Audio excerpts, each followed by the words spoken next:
Welcome to Truth Telling with Elizabeth D'Alto, the podcast dedicated to focusing on the truth that's always evolving within us and around us, where we explore the potentiality of truth as a highly esteemed value, especially in the context of everything that falls under the topics of healing, growth, leadership, and creativity. If you're new to me, full expression is my jam. I'm the creator of a practice called Wild Soul Movements. I run a year-long women's circle online every year called Power. I run virtual new moon circles every month, weekend workshops all over the planet throughout the year. I do public speaking, I work with clients one-on-one, and I also do stand-up comedy now. This is a place where you can come with your multiple talents and passions to be encouraged, nourished, and cultivated. There's a lot of noise and ignorance in our current culture, and this show aims to cut through that by exploring the truths of a diverse range of incredible voices. From authors, artists, creatives, and educators, to activists, speakers, and those in various scientific and esoteric fields, our guests hail from cultures and countries all over the world. The main intention here is to contribute to creating a kinder, gentler, more curious, collaborative, reverent world where people respect each other's background experiences and truths, and they learn to trust in themselves, in life, and recognize that we really do need each other. We post a new interview every Monday, and if you want to keep up with the show notes and quotes from our guests, you can follow me on Instagram at Elizabeth D'Alto. A few disclaimers. No episode of the show is meant for everyone, and every episode is meant for whoever needs to hear it on the right day at the right time. Not all guest views will reflect my own, and that's intentional. We don't learn, grow, heal, or improve by staying in our comfortable bubbles with all of our people who look, think, or live exactly how we do. If you love what you hear here and find it useful and inspiring, the best way to show your appreciation is to share the episode, subscribe to the show, and leave us a rating or review wherever you listen from. Thank you so much for being here with me, and now let's get into the show. This is episode number 301 of Truth Telling with Elizabeth D'Alto, and today's guest, Shivani Hawkins, is another person I met at that event last October on decentering whiteness in yoga and mindfulness spaces. I was touched so much by her deep connection to her Hindu lineage, as well as her depth of practice, understanding, knowledge, and philosophy. We live in an age when it's easy to take pieces of all sorts of teachings, so to be around someone who's gone so deep with just one is a really beautiful thing. Shivani's big truth was about how everything comes down to the art of seeing, and from there we got into practicing self-inquiry without shame, the difference between shaming and holding people accountable, and how shame is not inherent in truth. We also discussed how harm occurs as the result of a lack of self-inquiry, because the choices we make that are not examined can only go the way of our conditioning. We talked about the difference between meditation and visualization, and my favorite part of the conversation was about the difference between seeing, listening, and hearing. I hope you enjoy this one as much as I did. You'll probably want to listen more than once, and I encourage you to also use this as a conversation starter with loved ones. The show notes for this episode can be found at untameyourself.com/301. And as well, just to remind you, if you go to wildsoulmovement.com and click on the drop-down menu under Work With Me, there are two ways to work with me one-on-one these days. I've updated the site with my one-on-one immersions, and I have spots open through October this year in 2019. And as well, we have space available now for April and May for one-on-one Akashic Records readings. So check out those two things if you're interested in connecting for some one-on-one support, and let's get into today's episode. All right, everybody, I'm very excited today.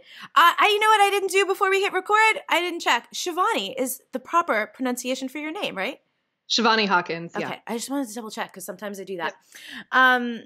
It's important to me to say things appropriately. So Shivani is here, y'all, and you already met Michelle Cassandra Johnson, who I met at the same conference where I met Shivani. Shivani was another keynote speaker, and I loved and appreciated her talk so much. And we'll get into a lot of the things that she talked about there later on. But let's start out with our questions.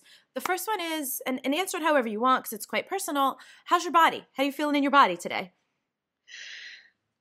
Pretty good, a little sore. I had really horrible cramps all day yesterday. So I hear I am tender and I have my tea. I actually wrote a post about it yesterday and I was like, you know what? We all need to talk about this more. The fact that I literally just had to take a day of, unplanned sick leave. Yeah. A month. Yeah, that's a whole separate topic, but totally. One of our, people who've been listening for a while know that a repeat guest we've had is my dear friend Lisa Lister, who lives in the UK, and one of my favorite books of hers is called Love Your Lady Landscape. And so I actually do quite a bit of planning around like when my cycle falls. Like personally, I'm day 27 myself right now, so I'm on the cusp. So I love that.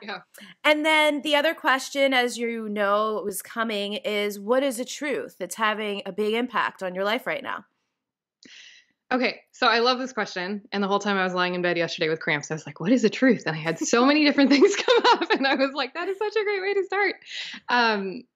But the thing that I'm sort of, that's been moving in my heart for, I think, many months, and looking at the tapestry of kind of everything that's going on in the world right now and in my life, is the fact that I almost feel like the single most important thing that we can do as an act of love and service to ourselves and to the world is practice self-inquiry without shame.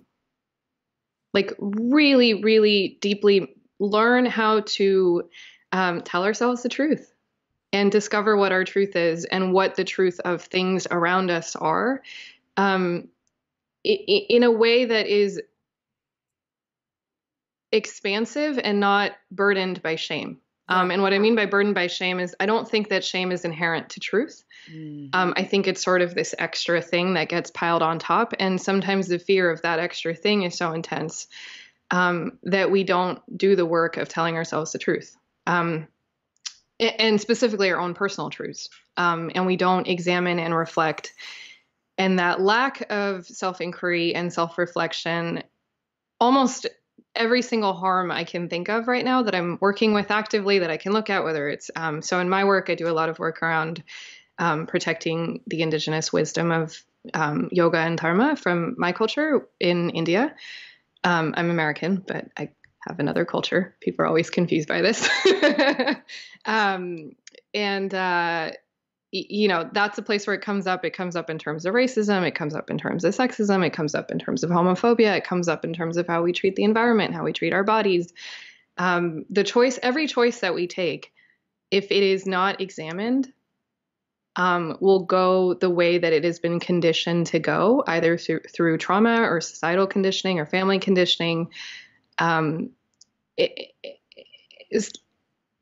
And without that self-inquiry, we don't actually have free choice. We're not actually making choices out of our freedom.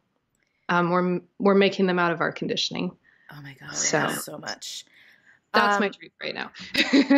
There's so many threads I want to pull here. And what I love is that you mentioned that this touches everything. It touches like the larger, like macro systemic issues. It touches the smaller interpersonal issues. And this is actually a revelation I had a couple weeks ago with, I'm single and I had been dating and there were a couple of different men I was seeing who I had different types of relationships with. And one person had become like very dear to me as a lover, not someone I could date long term.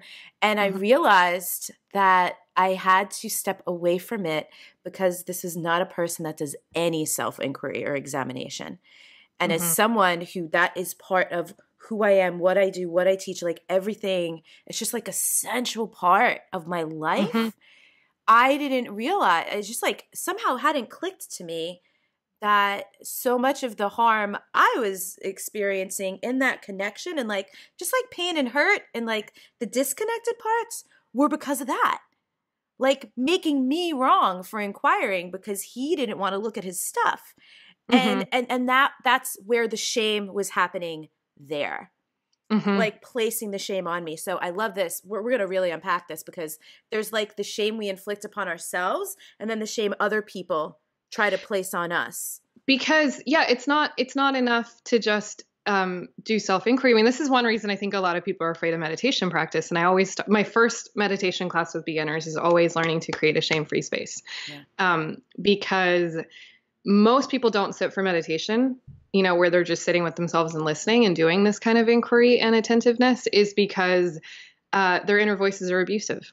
You're like, you suck, you're a piece of shit, you did that wrong, you did that wrong, who do you think you are, blah, blah, blah, blah, blah, blah, blah. It's like a whole hour of vitriol. Like, why would you sit for that? And so until you, and then people are like, oh my gosh, I can't meditate. I'm like, no, that's not true. It's just not true. It's creating that shame-free space is the starting point. And people, shame is a place, it's lazy. Shame is where you go when you don't want to do the work of self-inquiry. So like, this is right and this is wrong, this is good and this is bad. And it's a set of arbitrary categories that you can put onto things and onto yourself. It's lazy. I mean, that's really the biggest problem with it, is that it doesn't, now I'm shaming shame. You know what I mean? The irony. The irony. But, I mean, this is the thing. It's like when we talk about what is the work we need to do to fix our world.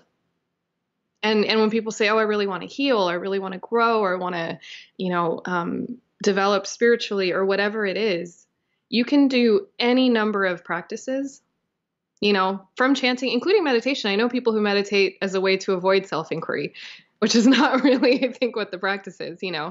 I always tell people, don't imagine yourself on a beach unless you're actually on a beach. I mean, like here with what's happening right now. But, there's this constantly trying to go away from what is real. Not wanting to look at our motives, because a lot of times the only context for which we were taught to even examine our motives was a time when we were being shamed. Right. Why did you do that? That was terrible, right? Those two things go together in childhood. Or you're terrible for doing that thing, and you're like 5 years old, and suddenly you're like, it's so deeply coupled. The idea that you are bad, you did something bad, and the weight of that shame, the weight of that trauma, the psychological trauma of shame is so intense that you would just not look. Right. At why did I do, like that original question of why did I do that? Yeah. I remember many years ago when I was a personal trainer, and I was just having a conversation with like a couple of different friends, and I had just started my own personal inquiry. I started reading some books. Like my very first like quote self-help book was Debbie Ford's Dark Side of the Light Chasers.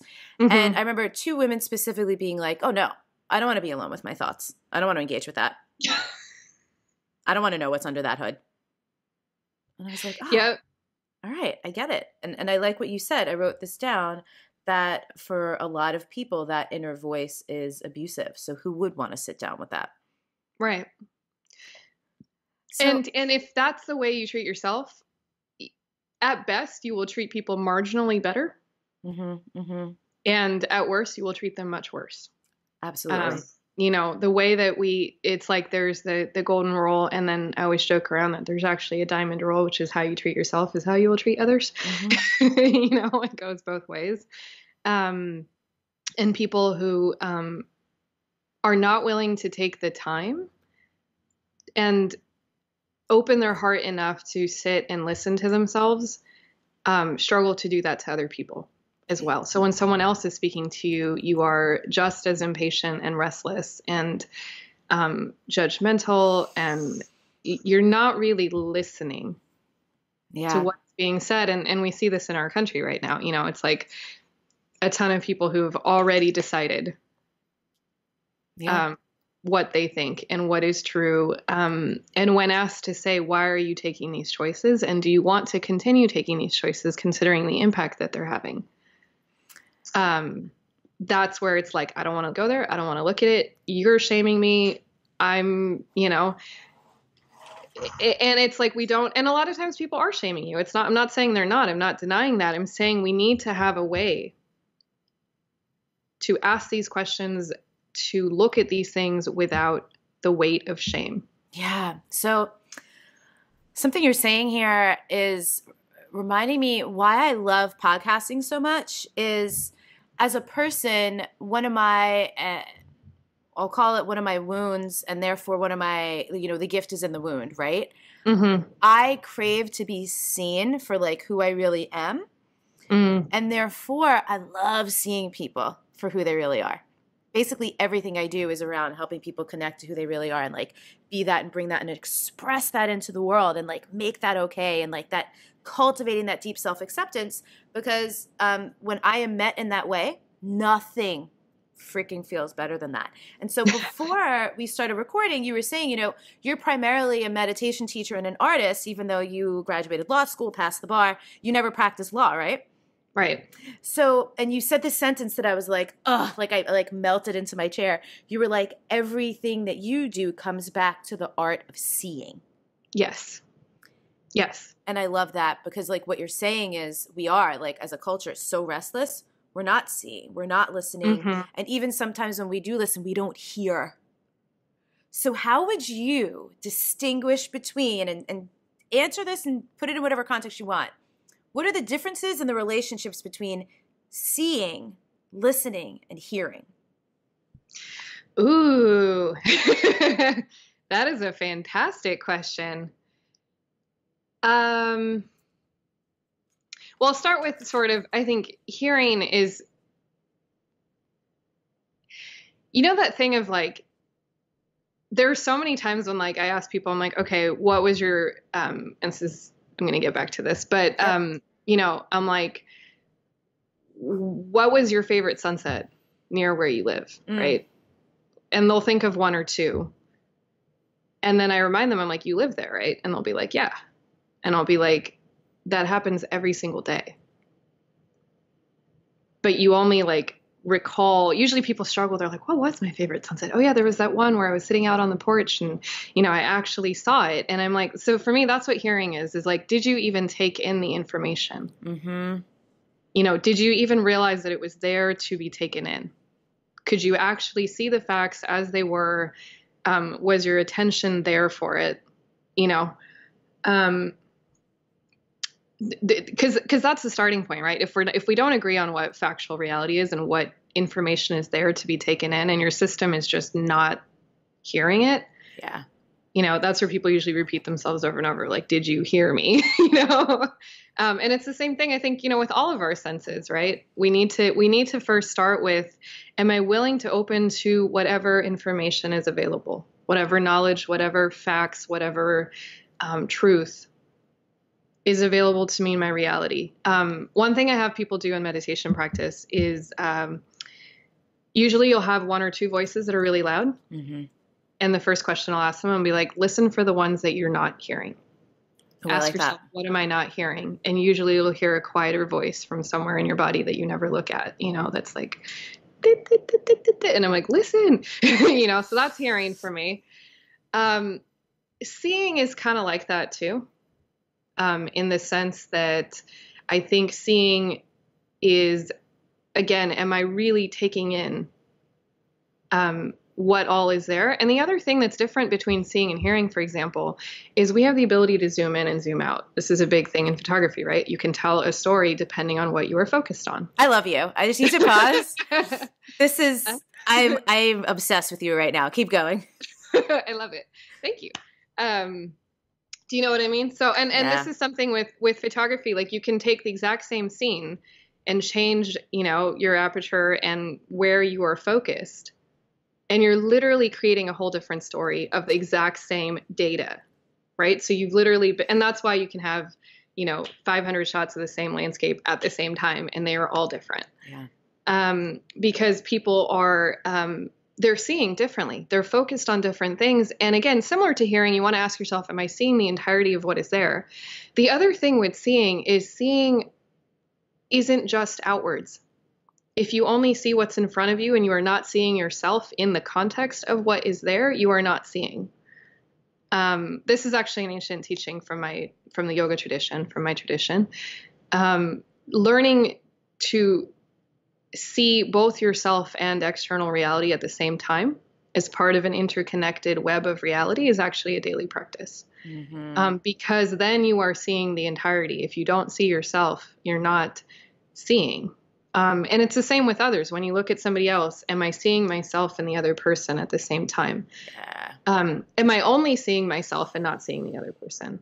Yes. What does it mean to see the entirety of all the pieces is also to, in some sense, choose not to focus on one thing over another, but to hold all of it. So for me, that's seeing, and then let's get to listening. Yeah. So listening, I think, is, to me, it's the most precious and sacred and beloved of the three. A lot of times when people ask me, again, I'm keep giving meditation teaching, so that's where my heart's going today. They ask me to describe, okay, well, how do you define what meditation is? And I always say it's a state, an art, and a practice. And I won't get into the first two right now, but when I talk about what does it mean when I say it's a practice, what is it the practice of? It's the practice of listening deeply. It's not just hearing. You're not just aware and taking in the information. It's not just holding it all in its place without zooming in or zooming out on any one thing. It's a profound welcoming and receiving. It's to listen to something is to let it penetrate your being, to transform you, to allow yourself to be changed by what you're hearing and what you're seeing. It's alchemical, Yeah. You are no longer the same person once you have really listened to something. So whether you've listened to someone's story or you've listened to an amazing work of art or you've listened to the news or whatever, like, you are now different because this thing has entered your being and catalyzed a change. And I think a lot of us, even those of us who are fairly sensitive and fairly open will hear and will see, but we don't listen because the weight and the fear of being transformed keeps us from connection. It keeps us from, it's an act of generosity to make yourself available to the universe, to say, I will take everything in and I will allow myself to be changed. I will, I offer myself to life in that way. Yeah. Like Walt Whitman wrote about, that everything, it comes into me and it becomes me and I am vast and I contain multitudes. Like, that's listening to me. I'm loving this particular distinction because we often hear only what either we want to hear or what we're able to hear. Right. But because we have listened, stuff does get lodged in there for later. Yeah. Right? Like, for when either we're ready or we're more open. And this is why, like, in practice, and like, you're a meditation teacher, this is all about practice. And we talk about practice. I did a whole episode back in December on the value of having a deep, committed practice, because we also live in a culture of like seeking and tasting. Yes. Versus, which is like, it's not unlike in food when we have a craving, but we don't just eat the thing we crave and then we like try 7 different things and then we have a stomach ache and we're neither satisfied nor fulfilled. Right? And that's kind of like what people do in self-help, spirituality, personal development.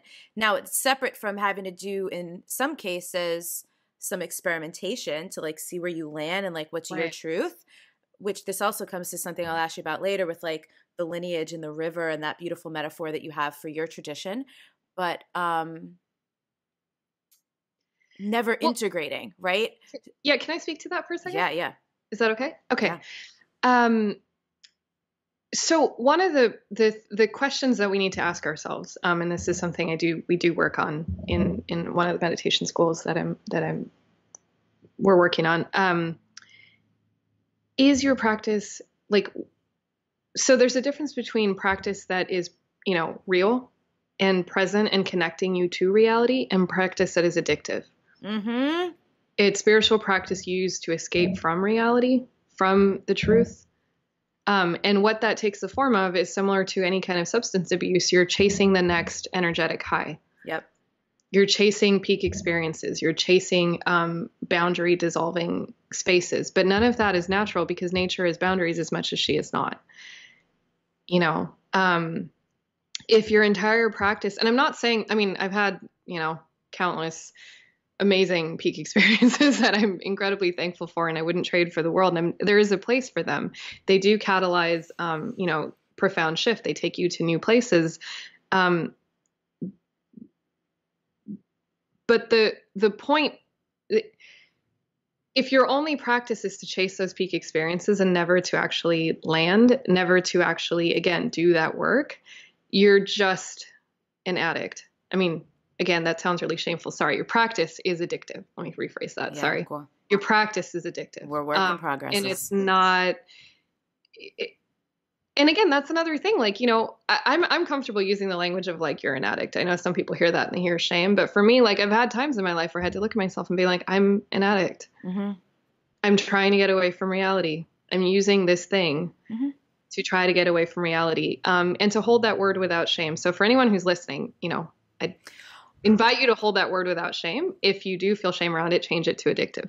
Yeah. Well, and this goes back to, and I'm tracking, like we might not close all the loops we open up in the conversation, and that'll be okay. That happens sometimes. Right.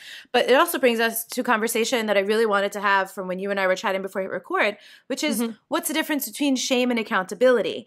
And that way that you just caught yourself there is beautiful and considerate and shows who you are and your awareness around the different experiences people are having. And I really appreciate that.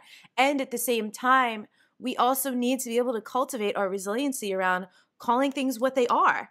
And and that is the difference between shame and accountability. There's a lot of memes floating around right now, which I love, that say something along the lines of, if you've never been accountable before, it will feel like shame when someone calls you into accountability. Absolutely it will. But that does not mean that's what it is. So go ahead. What do you want to say? We have a ton of people in our country right now and around the world who are like more afraid of being called racist or sexist than, like, they truly believe that that is more harmful than the actual harm of racism and sexism. It incenses me. Keep going.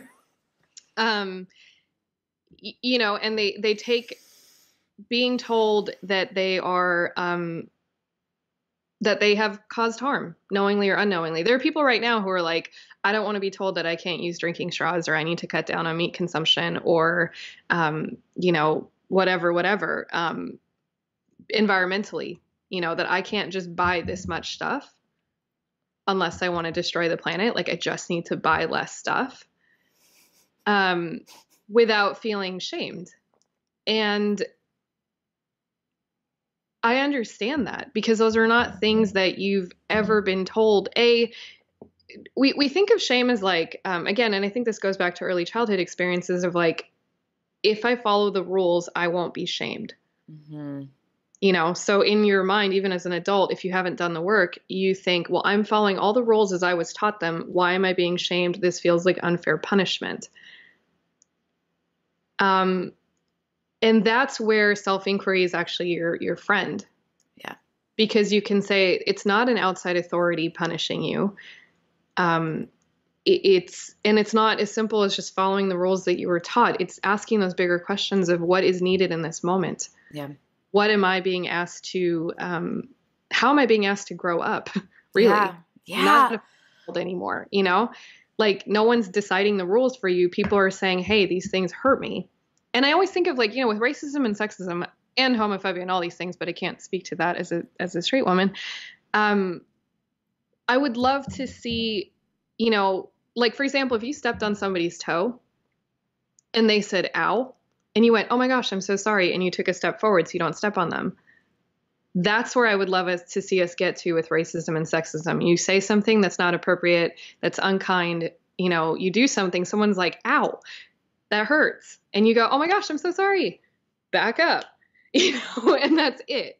Yeah. But if your life is like built around the right to step on this person's toe over and over and over, or worse, you know, that's where it's like, why can't it just be graceful like that?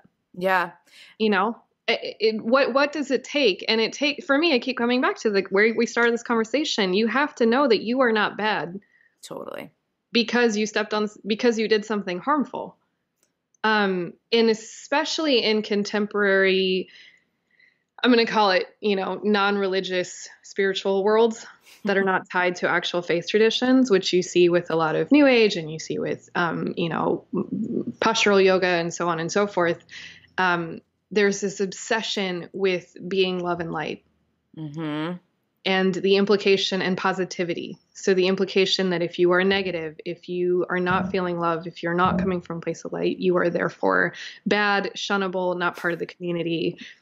Do you know what I mean? Yeah, I know what you mean. Really physically ill. People feel shamed because they're like, oh my God, I didn't do the right 500 remedies, herbal remedies that I should have done.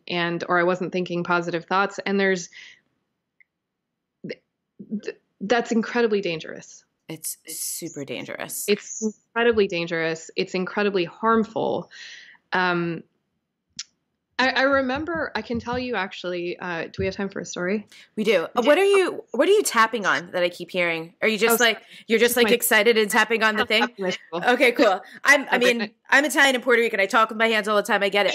I could hear that though. Same. yeah. Tapping on the table. Okay, it's okay. It's okay.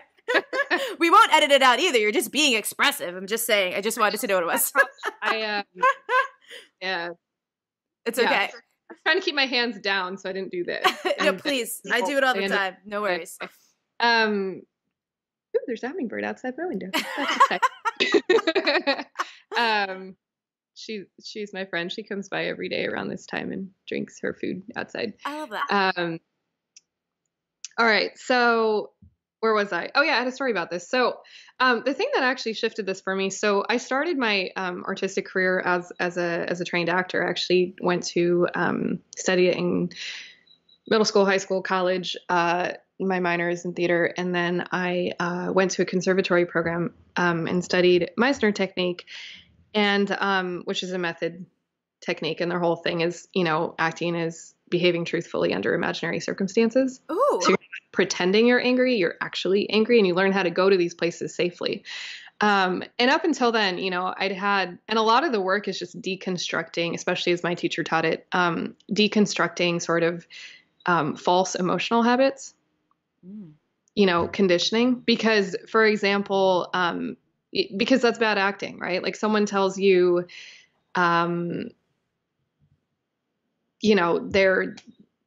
tells you that they're dying, and the bad acting response is to be like, oh my God, but the authentic response might be you go in shock, you get angry, you feel maybe curiously elated, I don't know. I mean, there's so many different ways that can hit you. Right. So I had a scene where I had to, I was getting robbed and I'd already gone through divorce and there was actually nothing in my house. And I'm literally at the end of my rope and now I'm being robbed. And throughout the course of the scene, I basically lose my shit. I basically attack the other person, grab the gun, I'm ready to kill them. And I was struggling with this scene because I was like, I'm a meditation teacher. I'm a good person. Everything is love. I would never want to kill somebody. Under any circumstances, I would rather be shot. I was completely in my head around it. And it got to the point where I was drowning with this. I could not find that place where I wanted to kill somebody, just to murder them, blow their brains out. And, all of years of being told love and light and whatever. And also just being told women don't kill people and we're protectors of life. And, it's even just all this stuff and growing up with, some people in my life being really violent. I had sort of made a pact with myself that I would never be violent with another person. So I put up with a lot of abuse, but I did not believe or own that I had a capacity for violence. And my teacher just kept pushing me and pushing me and pushing me. And she's like, and I don't remember what happened. I just sort of lost it at one point.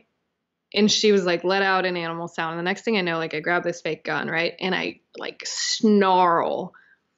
And it was this hysterical shriek and cry. And then I was screaming at the other person and I literally wanted to kill them. We did the scene safely and we ended. And then I got into a ball and I cried for 10 hours because I didn't understand what had just happened. Mm-hmm. But the next day I woke up and I was like, I have a capacity for violence. I do. And after that, it was the shame just disappeared. Did you feel relief at all? Yeah, I felt like a huge part of me unblocked because it was like I didn't have to keep pretending that my being a good person meant not having these things. Yes. Part of me that can manipulate. I have a part of me that can be violent and judgmental and racist and sexist and homophobic and not give a shit about other people's pain. And like once I can own these pieces and look at them again and say, yes, I have a little psychopath in me that sometimes when I'm mad enough, I just want everyone to die. Yeah. You know what I mean? And it sounds crazy saying that. But there are times when you're like, screw everything and everyone. I have no compassion left. We get compassion fatigue. That's a real thing. You know, so this is funny. The timing, I love synchronicity. Yes. And the moment that you can own it, you can actually laugh about it and get back up and be a kind person. Okay. And it's an act of choice. Yes. This is what I'm saying. It's not your conditioning. It's actually an act of freedom because you realize like I have choices right now. And you can play better. I mean, you honestly can play better because you're not using only part of your system. Exactly. Like I feel like so much of the that capacity for violence that I have, which I've since teased out and played with in a number of different safe formats. Yeah. You know, but it's like that capacity for violence fuels a lot of activism and actually leads to peace. You know, it's the ability to fight. It's the ability to take a stand. It's the ability to call bullshit. It's the power to protect myself and others. And incidentally, people tell me all the time, they're like, oh my God, you like communicated that without, you know, so nonviolently. And inside I'm like laughing because I'm like, you know, I'm like, it's not that peaceful. Like I got to this place owning that power. Yes. You know, yeah. And I think even like all of these things, you know, it's like, if you can say, yes, sometimes I do judge, I have one that I'm pretty ashamed of. If someone's driving badly, and I'm Asian, so I can say this, but if I'm driving badly, someone's driving badly, I'm like, oh my God, it's probably an Asian person. You know what I mean? Right, right. And I feel horribly ashamed as soon as I think that, you know, but it's like, that's one of those things. And then I have to be like, yep, still racist. I still got it in me. I still got it. Still have work to do, you know, and when you can hold it in that way. Yeah. Of like, I still have work to do. Yes. It can actually be joyful. It can actually be motivating. You can welcome, like I said, that listening piece of welcoming the moments of transformation. Yeah. So yesterday, I'm in the parking lot and I'm pulling out. And I'd come out of the post office, got in my car, was like dawdling on my phone, like figuring out, I had a couple options of what I could do next, kind of just like taking a moment. And I didn't realize someone was waiting for my spot. And so I start backing out and I go to turn and someone was pulling out of another spot. So then I had to wait for that person. And the guy who'd been waiting for my spot was just like, come on. And he starts honking at me. And this is my own. I will tell you right now. And like you said, you have that thought about, oh, it's probably an Asian person. The population of people in this moment of my life that I am compassion fatigued on is white men. That is just the way it is. And I'm working on it. And I look back and it's this white dude honking at me, which immediately registers to me as this guy thinks his time and his day is more important than mine. And I roll down my window and I'm like, I don't give a shit about your day, bro. And then I stick my little finger out the window as I drive away. I can't even remember the last time I gave someone the finger, let alone scream something nasty out my window. Actually, as I'm saying that, I totally can. I think it was like 2010. Right. Anyway, this is my instant response, is like you were saying, because I own that, like, that's just who I can go there sometimes. I instantly started laughing and I'm like, that was so unnecessary. And I wrote a Facebook post about it and I was like, y'all, some days I am my most unevolved self. Right. But this comes to the shaming piece. Some like white spiritual coach guy who I didn't even know leaves a comment on my post and goes, it's not just unevolved, it's your shadow self. And I'm like, for a moment, I like wrote to him like, hey, no, I don't recognize you. I don't do unsolicited feedback here. So if you can't continue, like whatever. But then 2 seconds later, I was like, whatever. I just blocked him. Because I'm like, yo, I was just sharing. The point was we all have our moments. We all have our moments. And like, this is what you're saying. By not being attached to being good all the time, I get to go, oh, okay. that is part of who I am too, right? I do all this amazing stuff in the world, and sometimes I give a guy the finger in the parking lot. Yeah, I think it's that we're not good all the time. And I don't know, for me, it's like those moments are actually playful ways to actually focus on being better. Yes. You know, like, because, for example, in that instance, you did get a moment to say, wow, I have compassion fatigue around white men. Like, what can I do about it? That information was available to you. And this is where self-inquiry, because I think it would be easy enough for someone to say, that happened, I'm not sorry. You know, the whole sorry, not sorry that gets used a lot to shut people down. I don't think that's where we need to go with that either. And I didn't hear you going there. No. You know, I heard you saying, oh, I've got this. That's information that, like, wow, this is where I'm at right now. And that self-inquiry can then lead to, again, a new set of choices. Totally. And I think enough people, and I think people think self-inquiry is something you do once. I can't tell you the number of times people are like, oh yeah, I've already processed that. It's done. No. And I'm like, well, it's here now. Yeah, but I'm done with it. It's done. I've already looked at it. And it's like, if it's here now, it's not done. Yeah. And I find this a lot around white people in conversations about racism. Yes. I had a woman who I followed. I really enjoy her poetry. I really liked her a lot. I was even going to take one of her writing classes. Mm-hmm. And I saw a post of hers, and it was super tone deaf. And this is one of the things that I'm really committed to, like, see something, say something. Right. So I messaged her and I was like, hey, like, I just wanted to ask about this. And I always start with a question, right? I'm not like trying to be accusatory or whatever. And she's like, oh, I've done my work around this. And I'm like, clearly you haven't, you know, like, exactly like what you're just saying. And so even that, like, that's a defensiveness. Like, even people being like, oh yeah, I know. Well, you don't. I'm not racist because I did an allyship training is something I've gotten multiple times in just the last few months. You know, no matter how many times you tell people, like, bias is exactly what you don't see. Yes. You know, if you just have a strange, irrational dislike or distrust of something, and it's pretty consistent across the board, that's your bias. It's not going to take the form of like, ding, ding, ding, I hate that person because they're brown or because they're a woman or because, you know, like, it's usually like, I don't know, I just have a weird feeling, or I don't like what she said, or I don't like how she said it, or, you know, it's just, it's super insidious and super subtle. And that's where we need to, again, ask ourselves, why don't I like this person? Yeah. Why do I have this irrational, instinctive dislike? Mm-hmm. Where is that coming from? Why do I think that person has ulterior motives? Why do I think that person's character is somehow flawed or worse than mine? Why do I think that person deserves whatever it is that they're complaining about? Totally.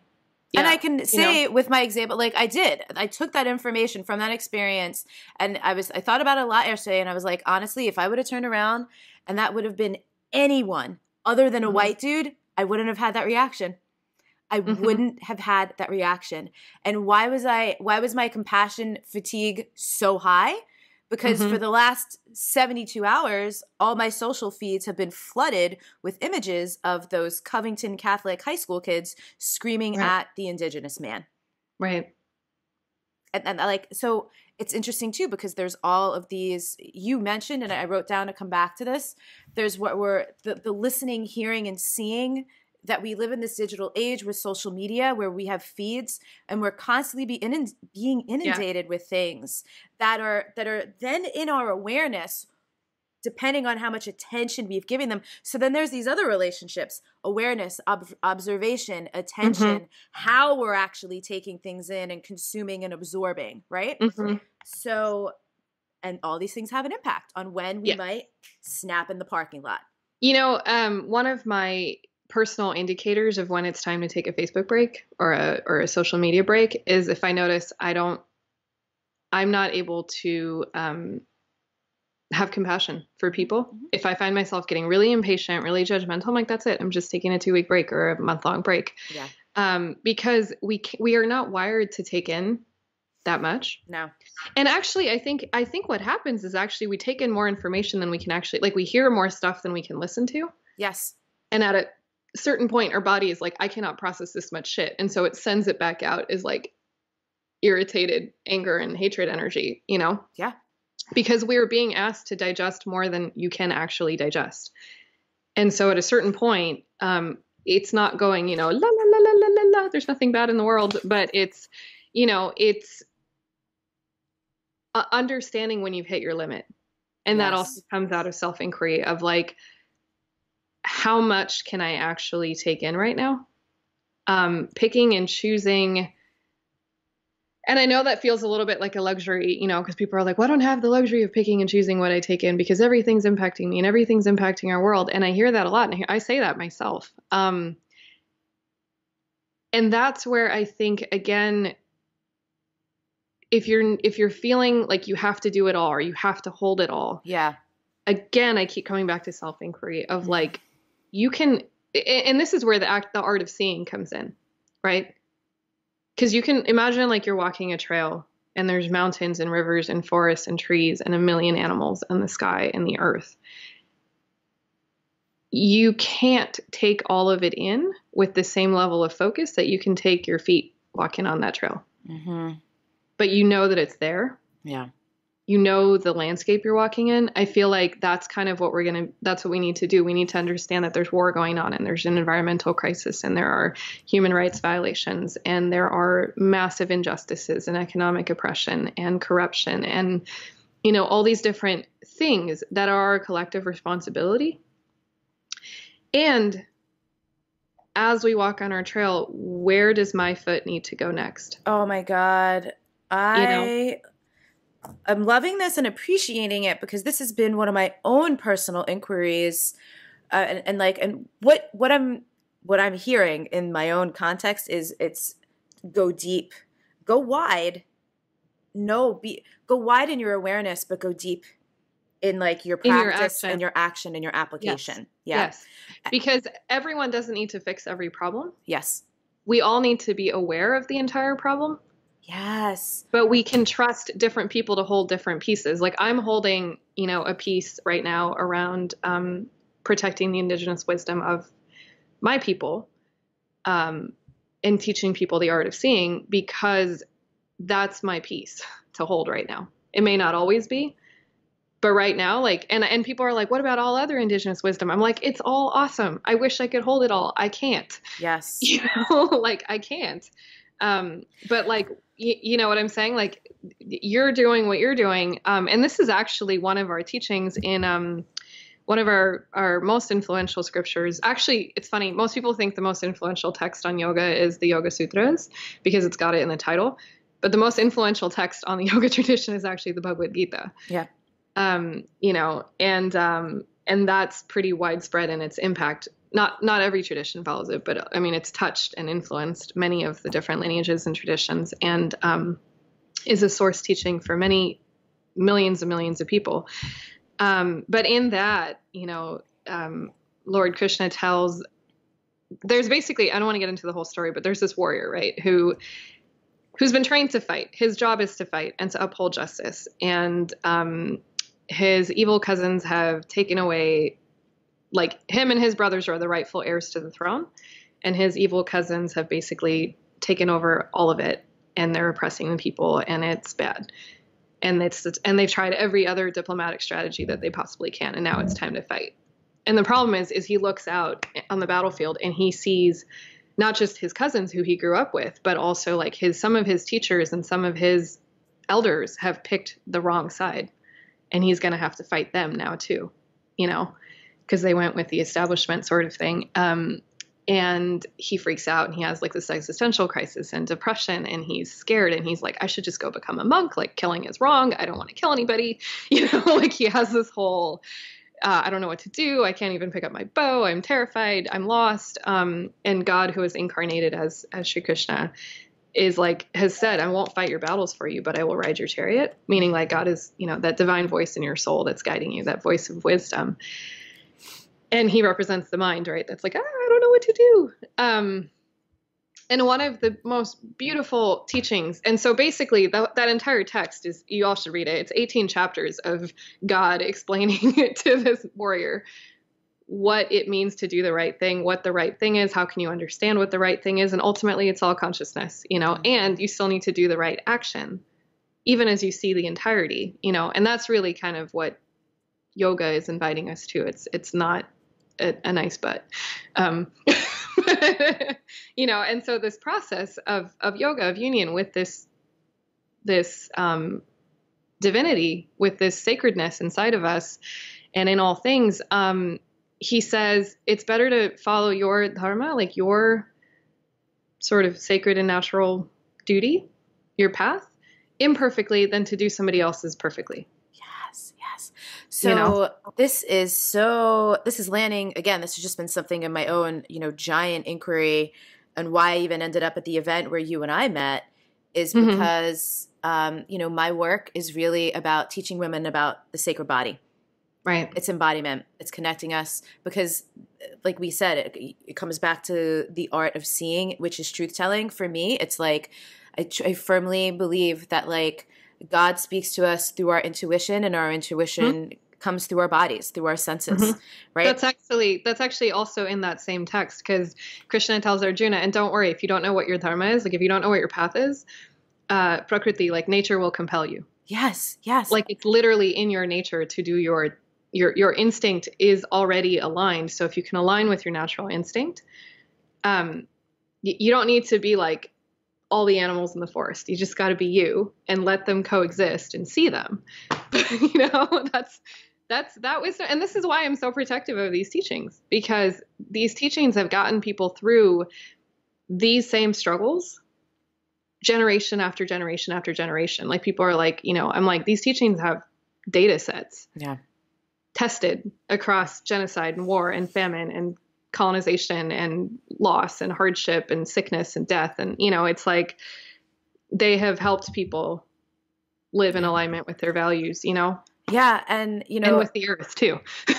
And people who are conscious and aware, and like you said, wanting to go wide, wanting to have the awareness, which has been a lot of my self-inquiry and really a big shift in the show. That has been one of the huge conflicts. Like, what is mine to do? And this is, again, another reason I love having a podcast, because I can just pass the mic constantly to the people who are here to do the things that I am not. Right. Beautiful. And that literally one of the reasons why I love having the show. But there have been a couple of things that I have felt that I feel so passionate about, and like some kind of like personal draw or connection to for whatever reason, but are still not mine to do. And so staying in my lane, like firmly in my lane. And I think I kind of veered out. I think I was like wobbling and I was off-roading a little bit for a couple of years. But then like last quarter of 2018, it was like, boof, fixed myself back in my lane. And a lot of that anchored in actually at that event where I met you and Michelle. So I really appreciate this. And I was getting a little emotional when you were saying that, because something else that you said at that event, which you were kind of alluding to here as well, as I was saying, like what my belief is, you were like, that's one of the teachings. And it's like, I owned a copy of the Bhagavad Gita many years ago and I never read it. And then, because I felt like it wasn't mine. There was always something about like, this is mine. But one of the things that you said, you were like, all of the mystic traditions. And I was raised Catholic, and I stepped out of that religion, but what I came to were like the Christian mystics and like the real, like the deeper teachings like Jesus and Mary Magdalene and all these things over the last several years. And I was like, a lot of it's just the same stuff. And like, that's what you were saying. You were like, so like the collective message, the teachings, whatever, it might be different religions and different wisdom streams, but it's all the same stuff. Because we're all the same humans. Right. So there's little variations in how you get there. But if you look at most paths, they will get to all the things at some point. Yeah. So a lot of times like paths that start out, some paths you do service first and learning scriptures later. Other paths it's switched, but the basic components of mystical teachings, some paths you do more group study or study with a teacher, and then you do self-inquiry alone, the timing of these things will vary. But if you look across most, and I mean mystical traditions, I'm not talking about religious traditions, but mystical traditions, meaning paths that are devoted to finding spiritual truth and embodying them at their level, independent of the sort of cultural and traditional structures and limitations. Not that mystical paths don't have those structures, but they're designed to keep you moving towards spiritual truth, not just sort of an outer performance of faith and practice. And so where was I going with this? You were saying the timings may vary in the teachings, but the timings, exactly. Perfect. Yeah. So the timings may vary, right? Like when you do something will vary. But if you follow a path all the way through, you will get to all the things. And what you actually see happening, what's really funny, is people will start a path.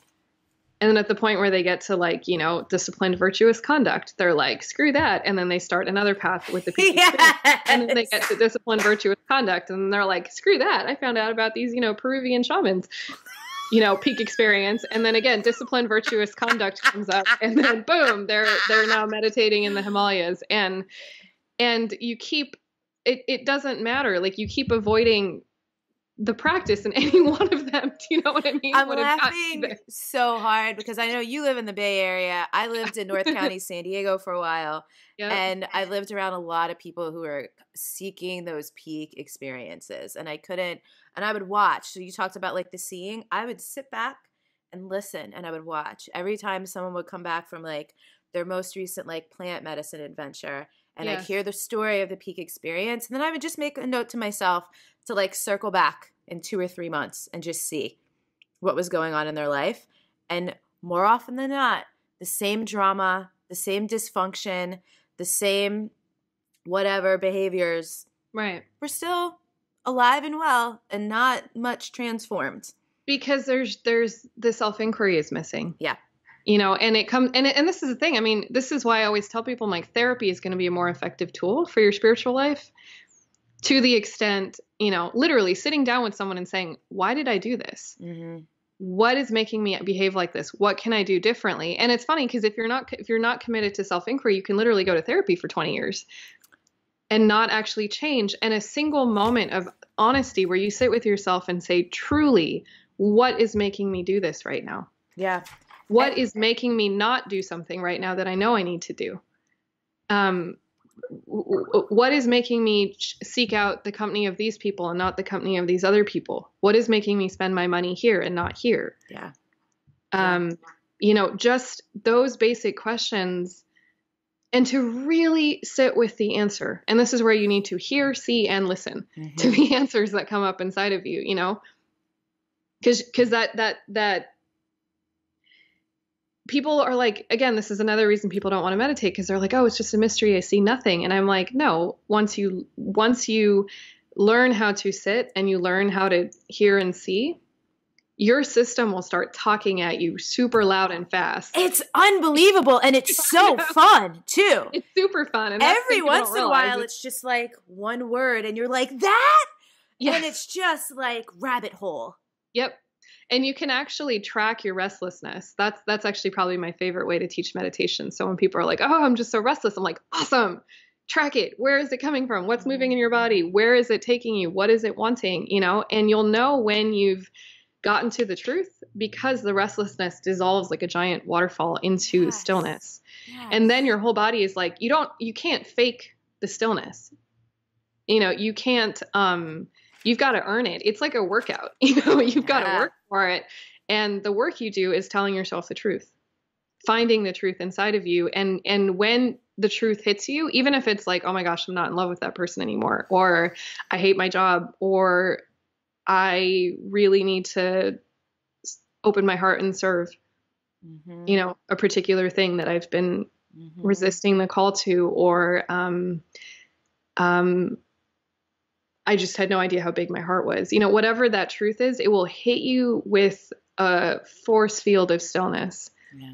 And that's where your mind goes silent on its own in the presence of the truth. That's where your heart opens, where your body softens. You're flooded with awe. Yeah. And that moment of truth, it's funny. Like people say, when I met my husband, we kind of have a funny story because we fell in love in like 2 minutes after we saw each other, and everyone was like, oh my gosh, was it like crazy chemical attraction and this and that? And I was like, no, it was profound stillness. Mm. It was just true. It was like I looked at him and he looked at me, and we knew that I was like, this is the man. Mm. You know, it was that same truth that I had practiced all these years. It hit me when I encountered him, you know, and it was over in like 2 minutes. And that truth will always guide you.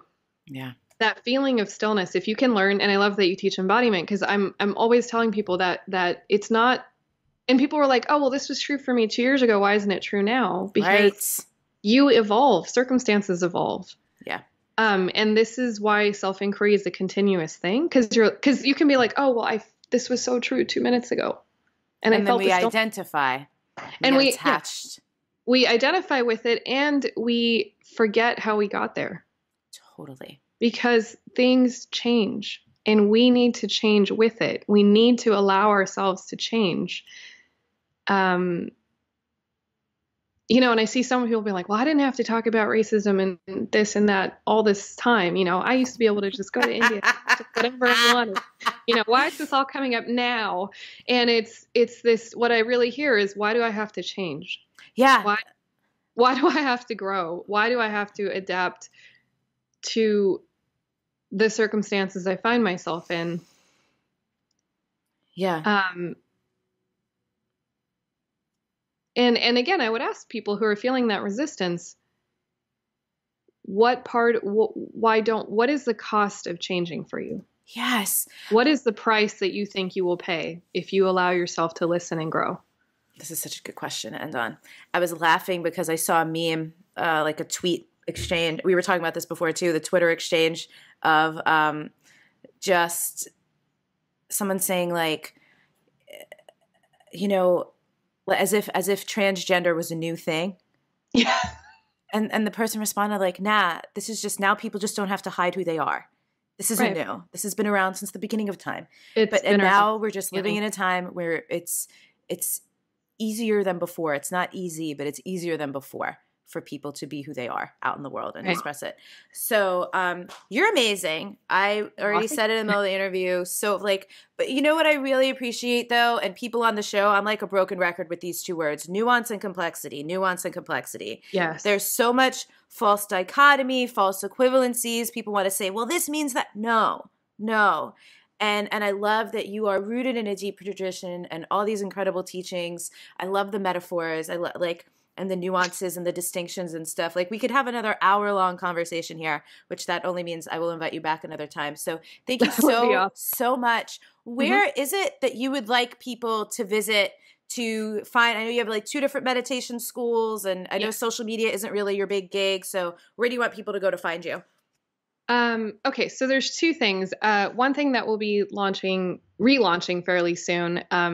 We actually changed the name to fit more. Mm-hmm. Let me tell you about the thing that exists first. So, we have, because I do a lot of work around cultural appropriation in yoga, I wanted to actually create 2 spaces. One is a traditional space to learn the indigenous wisdom and practices of the yoga tradition, where they come from and how they're practiced today. I don't think people realize that there's actually a living indigenous way of doing these practices with our value structure rather than a Western value structure, which is a whole separate conversation. So we have this school called Living Sanskrit, where you can learn everything from sacred language, ritual, sacred art, mythology, healing practices, daily rituals, like just the flow of indigenous life, like sustainability, ecological connection, like all the different pieces of our traditional practice, and understand, where the context and nuance really of these practices and how they vary across regions. So that's an online school. We have students globally from around the world, and a ton of new courses that are constantly going up. So that's livingsanskrit.com. And there is a Facebook page for that as well. And the new project, the old new project that's going to be coming soon, there isn't a place for it just yet. Although I could probably make a Facebook page for it soon, is what I call a secular humanist meditation school called the Center for Natural Mind. That will be up within the month, hopefully. But that's a place to come study the art of seeing. really, what does it mean to awaken your natural mind, to work through the conditioning? And my rule for that is that living Sanskrit is all authentic, traditional, lineage-based teachings. The Center for Natural Mind is exactly the opposite. There's no theology, there's no mythology, there's no foreign languages. It's just human practice of sitting, seeing, listening, awakening, so, depending on where you think is a good fit for you, or if you're like, I just want to sit and listen without the weight of another lineage structure. That's a good place for that. And I shoot portraits and create digital art and photo artistry at sacrednatural.com, sacrednatural.photography. Sorry. Cool. And that's the same thing with portraits. We do a whole process of seeing who you are and seeing how the whole photographic process is very meditative with me, of course. I love that. So I shoot portraits, and I really give people time to just find who they are and express that authentically, and do my best to capture that essence, and it's super fun. So it sounds amazing. Those are the projects. We'll put links to all this stuff in the show notes. Again, appreciate you so much. Enjoy this so much. Definitely need to have you back. Thank you so much for having me. You're welcome. I just want to say to everyone, don't be afraid of yourself. You are beautiful. Yeah. Whatever you are is contained in the universe. Whatever is in the universe is contained in you. So you don't have to be afraid. Just let it in. That's the only thing. Let truth in. We're just going to end record on that because it was super beautiful. Thank you, thank you, thank you. And we'll see y'all later. As we celebrate here, truth, power, full expression, evolution, embodiment, healing, growth, leadership, creativity, and more, let's never use our senses of humor. This episode is a full-out celebration. It's also a reflection, an invocation for how we're moving forward. It's an exploration. There's curiosity. There are inquiries for the future unfolding. There's hope, wonder, joy, play, lots of gratitude.